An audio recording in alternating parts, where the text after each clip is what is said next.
with the weather being pseudo gorgeous today at Mr. Brodder's neighborhood, it's kind of windy and it probably is going to rain around 2-3 o'clock this afternoon. But I decided, since I've already had a couple of weeks on the Suburban now it's time to actually check out the tune and see where we stand at. Is it ideal? Is it not? I mean, really all we did was kind of just throw some 68 Wildcat jets in there and see how she was. It was a drastic improvement over what it was before, but it didn't necessarily tell me if it's dead on or not. I mean, it does have some flaws. You can tell it's running a little bit rich going down the road. You can't really smell any fuel inside, but when you get out of the vehicle, it definitely has that fuel smell. So it's time to revisit the Suburban while the weather's nice.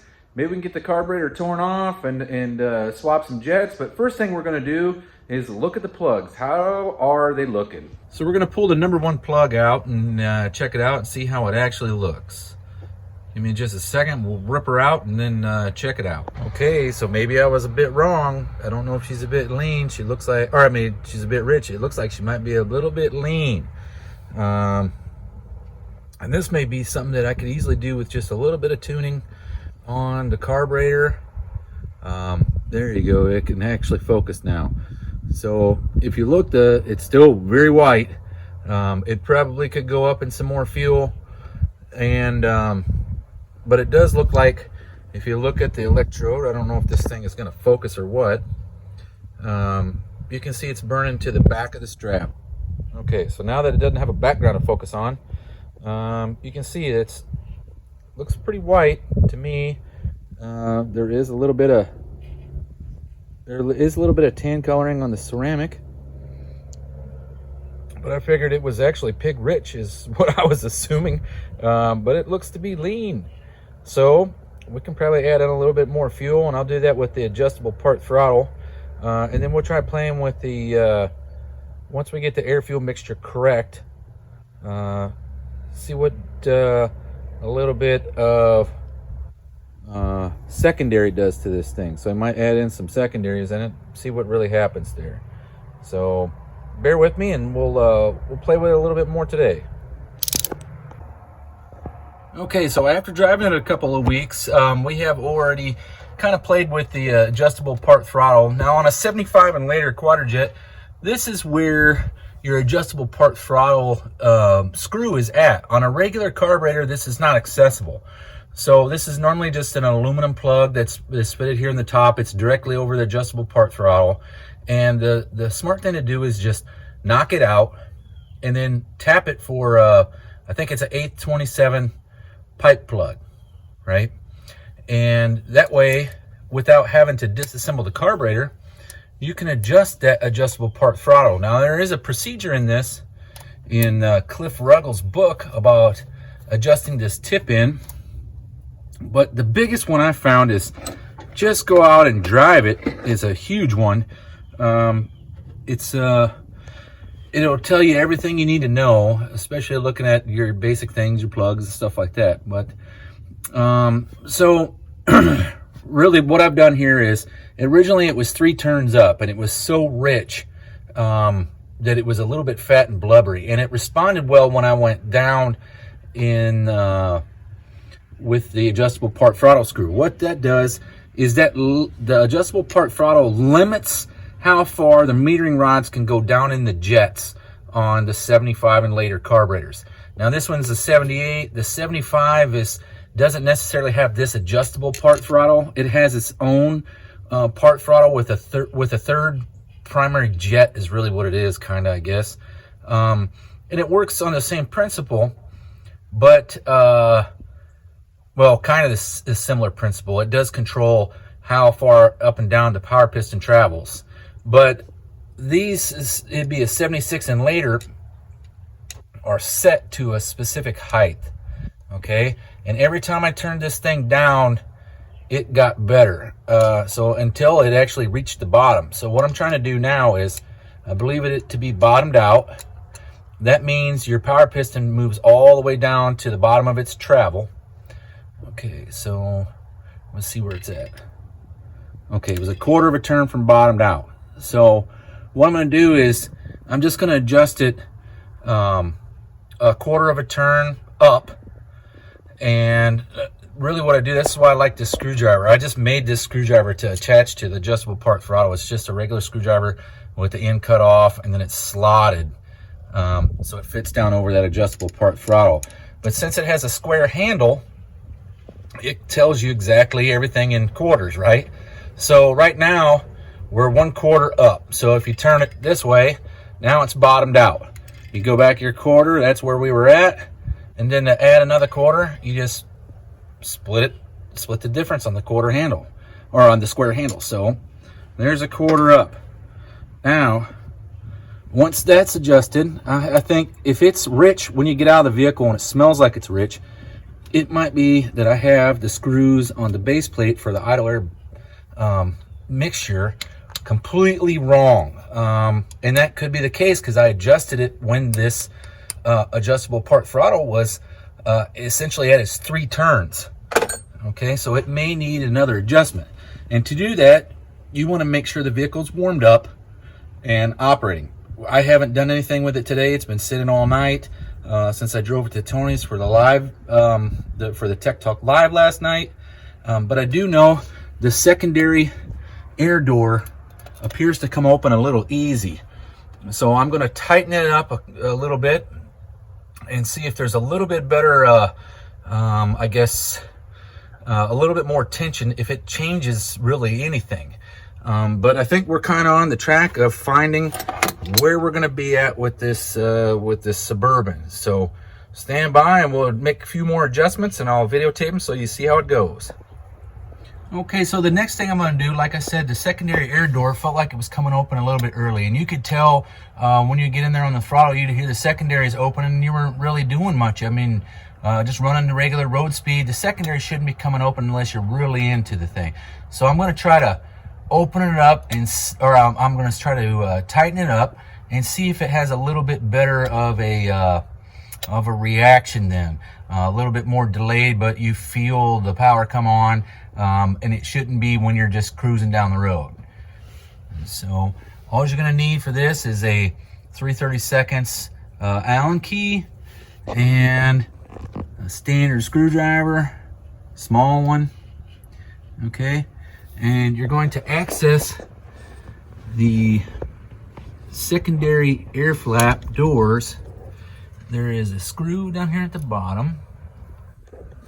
I don't know if I can get the camera in there well enough. Okay, you can see that's the adjustment screw in there behind the linkage. And then there's one hidden at the bottom underneath. Let's see if I can get the camera around there. All right, I don't know if you can see it. I can't even see the camera anymore. But, all right, so let's see here. If I can move this thing to where you can see the adjustment screw.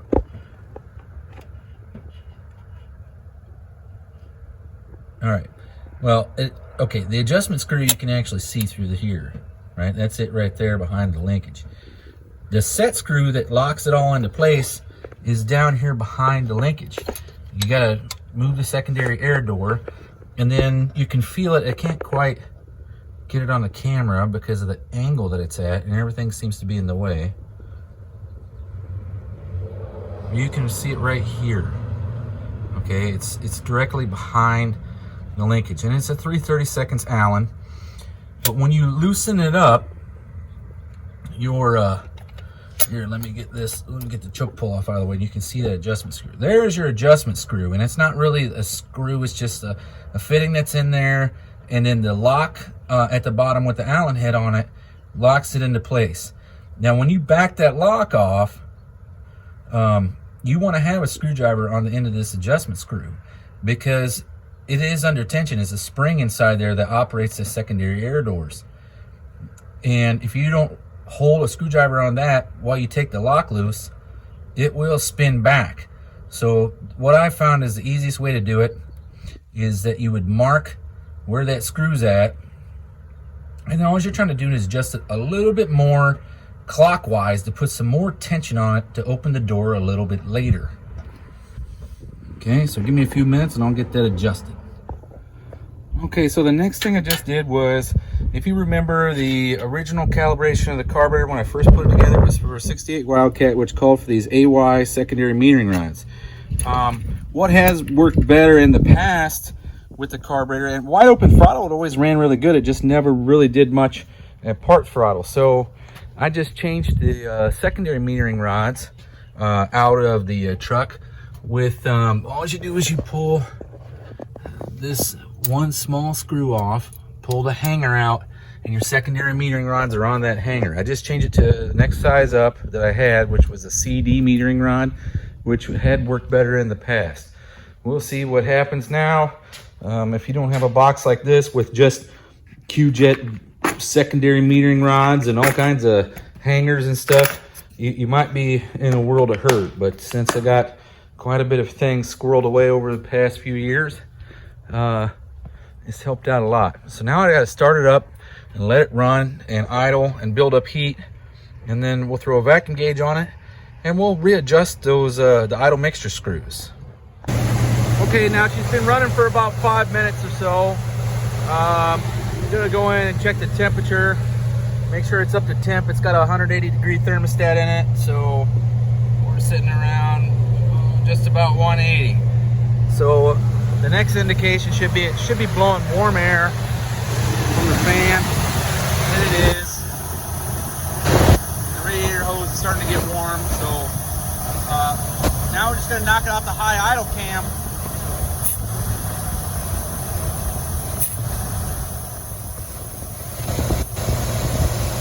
And it should drop all the way down to your base idle.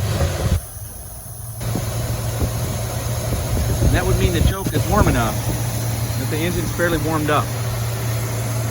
Right now, I don't know if I got it all the way down yet. Oh yeah, she's idling about 750, 800 RPM, which I might have to adjust a bit just by playing with that adjustable part throttle. It's starting to put a little bit more fuel or a little less fuel in there. Not at idle normally, because idle circuit's separate, but the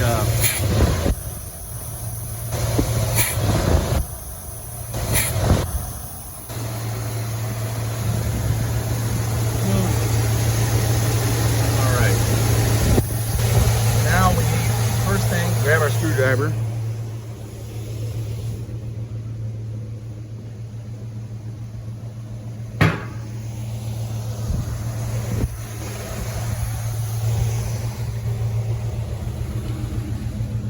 Back in, the idle is around 800. We're going to knock it down a little bit.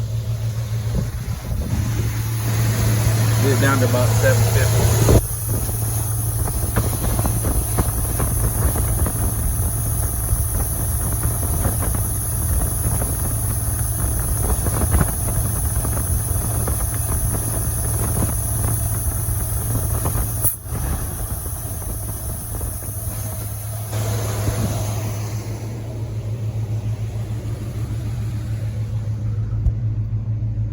Okay, the idle's a little bit lower now.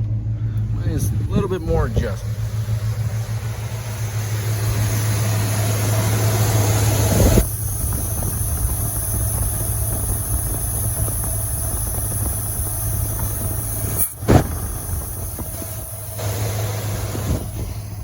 Okay, I'm trying to get the idle set ideally at 750 RPM at idle. Okay, which we're really close to that. Okay. So now we can adjust our idle air mixture screws. The best way to do that ideally is using a vacuum gauge. The best thing to do is find out what is your initial vacuum set at idle. We're just shy of 20 pounds. I don't know if you can see it very well, but we're about 19 3/4. So here's where you adjust those idle screws, and what you want to do is, it should be fairly close. Watch the vacuum gauge here, and the inner yellow ring is your vacuum. So you want to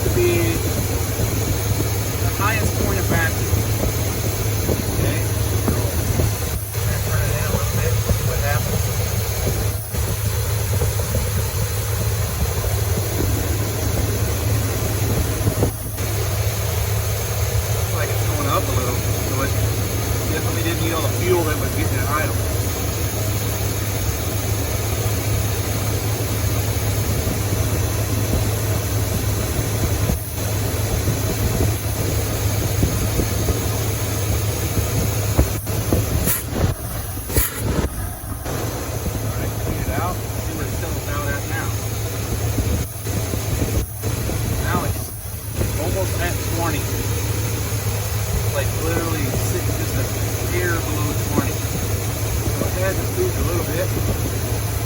Now I go to the other side, adjust the other side. You want to look at your vacuum gauge while adjusting the other side. So when I face it towards you, I don't have a big glare, it's hard to see, and I'm trying not to get my hands in the fan.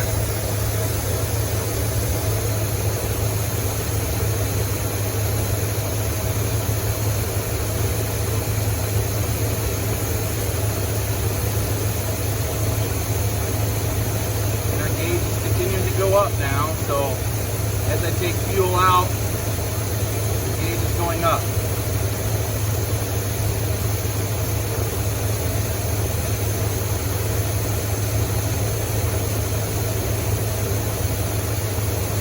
Okay, there was a dip.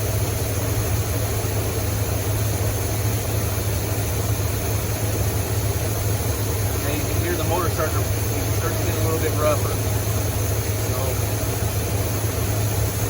Back a quarter of a turn.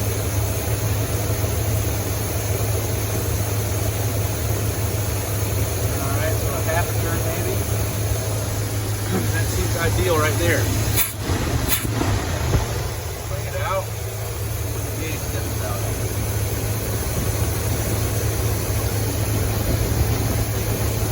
We're looking at exactly 12 or 20 inches of vacuum at idle.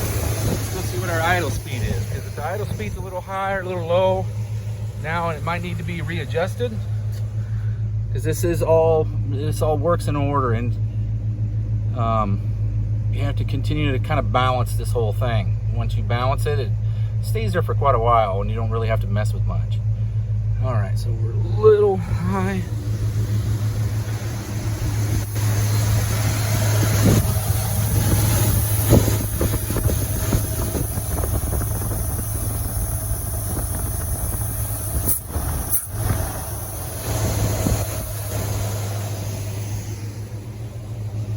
We're at now. Oh, perfect. Okay, good. Now, since we kind of got that somewhat in order, we need to go back and revisit the idle mixture screws.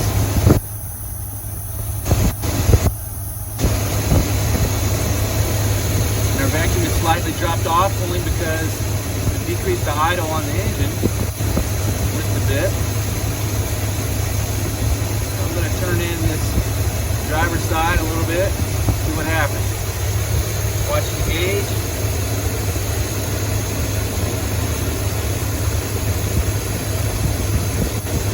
And all I'm doing is screwing it in. It's taking fuel away.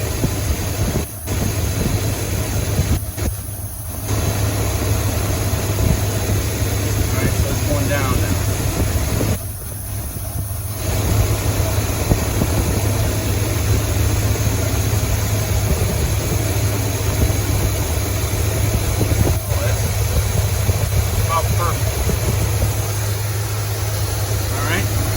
Clean it out. Your vacuum gauge settles out again. Just about 20. Back to the other side.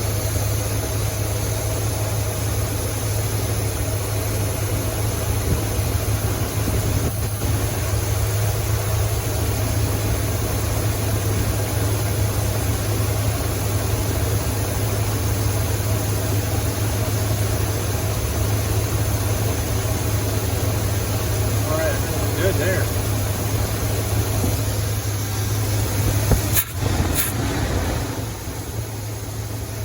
Okay, so it's about 20 inches in the back. Let's see what the idle speed is. It shouldn't have moved much, if anything. Nope, we're right. Okay, so now I got the carburetor adjusted. It's time to go for a test drive. Let me button it up somewhat and then we'll go for a drive. So we're in low gear.